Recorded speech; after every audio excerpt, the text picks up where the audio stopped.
100 साल की सास। अरे मम्मी जी, थोड़ा उम्र के हिसाब से काम किया करो। कहीं कुछ हो गया तो लोग बोलेंगे बहू ने बूढ़ी सास का ध्यान नहीं रखा।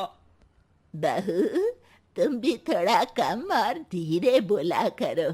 कहीं चिल्लाते हुए कभी कुछ हो गया तो वही लोग बोलेंगे 100 साल की सास भली चंगी बैठी है और बहू बेचारी चलती बनी।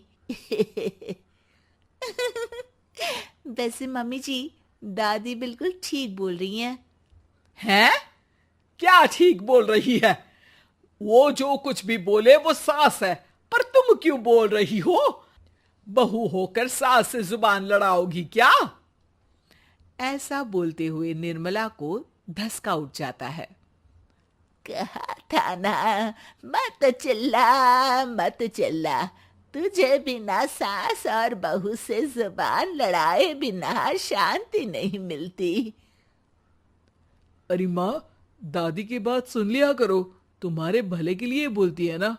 अरे कोई भला नहीं, इन्हें बस मुझे परेशान और शो ऑफ करने का शौक है। हाँ। चल झूठी। इस परिवार में 3 पीढ़ी की औरतें रहती है, जिनका हर समय कोई ना कोई अलग ड्रामा चलता ही रहता है, जिससे और किसी का पता नहीं, लेकिन सूरज बहुत परेशान रहता है। माँ, पियाली और दादी, आप तीनों के पास एक दूसरे को सास बहू वाले ताने देने के अलावा कुछ काम हो या नहीं, पर मेरे पास जरूर है। इसीलिए पियाली, जरा लंच ले आओ, मुझे ऑफिस भी जाना होता है। इस पर पियाली सूरज को लंच देती है और वो ऑफिस चला जाता है, जिसके बाद तीनों एक बार फिर अपनी बातों या कह लो कि नोक-झोंक में लग जाती हैं। इसी में दिन बीत जाता है। रात को सूरज के साथ उसके दोस्त भी खाने पर आते हैं। पियाली, मेरे कुछ दोस्त आए हैं। सॉरी, अचानक प्लान बना तो बता नहीं पाया। तुम जल्दी से डिनर बना दो ना। अरे वाह रे आलसी माँ की आलसी बेटी, पहले बिना बताए दोस्तों को घर ले आओ, फिर बोलो जल्दी से डिनर बना दो। इतनी जल्दी है तो खुद बना लो। अरे माता, सब बाद में दिखा देना, अभी खाना बना दो ना प्लीज। ऐसा बोल के सूरज दोस्तों के पास जाकर बैठ जाता है और पियाली डिनर की टेंशन में अपनी सास के पास पहुंच जाती है, जो अपने कमरे में आराम कर रही होती है। मम्मी, सूरज अचानक दोस्तों को घर ले आए हैं, क्या करूं अब? कुछ ऐसा बताओ ना जो जल्दी बन जाए और सर्व करते हुए भी अच्छा लगे। अरे रेस्टोरेंट से मंगा ले, दोबारा परेशान मत करना, सोने दे मुझे। इतने में दादी सास भी वहां आ जाती है। वाह, आलसी का आइडिया भी उसी की तरह बेकार है। कोरोना में बाहर से खाना मंगाएंगे।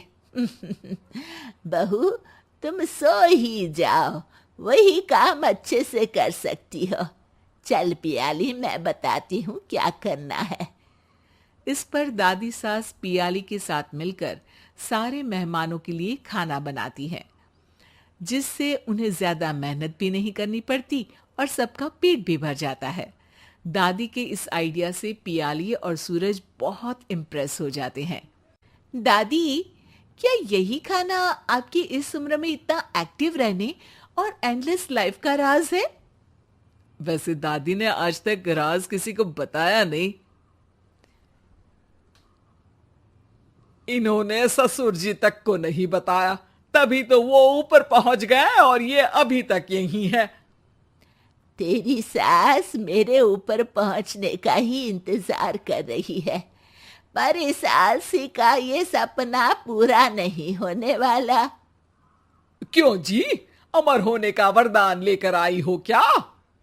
अमर का पता नहीं, पर लगता है तुझसे लंबा जरूर जी लूंगी। इससे पहले कि दोनों सास बहू में कोई बहस शुरू होती, पियाली बीच में बोल पड़ती है। ठीक है, आप दोनों लड़ क्यों रही हैं? हम तो चाहते हैं कि आप दोनों हमारे साथ हमेशा रहें। पियाली की बातों पर दोनों शांत हो जाते हैं और उनकी लाइफ पहले जैसे चलने लगती है, जहां दादी सुबह जल्दी उठकर कुछ न कुछ काम करते हुए पूरा दिन बिताती है, तो वहीं निर्मला और पियाली लेट उठने से लेकर धीरे धीरे आलस में काम करना और जब मर्जी सो जाने से अपना दिन बिताती हैं। एक दिन निर्मला की सहेली उनके घर आती है। अरे क्यों रे निर्मला, कैसे चल रही है जिंदगी? सब बढ़िया, बस ये बुढ़िया ऊपर जाए तो ज्यादा अच्छा होगा। अरे ऐसा क्यों बोलती हो?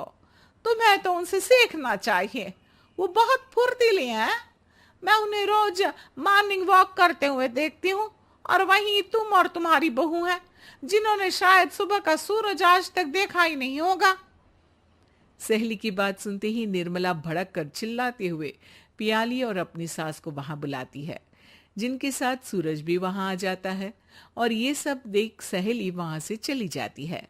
अरे सासू माँ, आपको हमसे क्या दिक्कत है? अब तो मेरी सहेलियां भी आपकी वजह से मुझे ताने देने लगी है।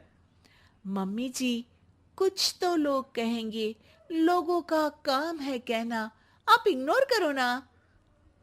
अच्छा वैसे महारानी, वो तुम्हें भी वही सब बोल रही थी? है? मैंने क्या किया? अरे किलस क्यों रही हो? अब तो समझो और अपना लाइफस्टाइल सुधारो। ओ मोरी मैया, अब हमारा लाइफस्टाइल भी खराब हो गया क्या?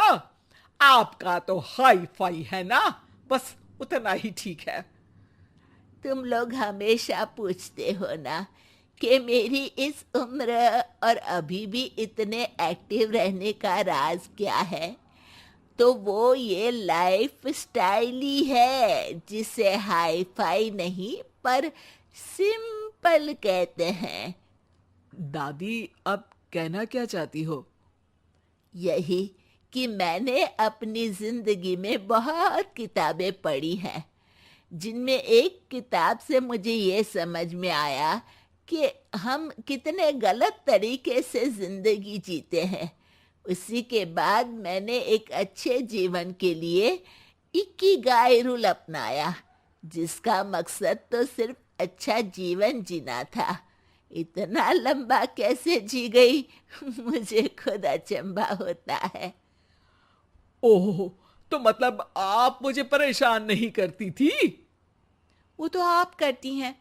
वैसे ये इकिगाई क्या है? थोड़ी रिसर्च खुद भी कर लो आलसियों, सब मैं ही बता दूं क्या?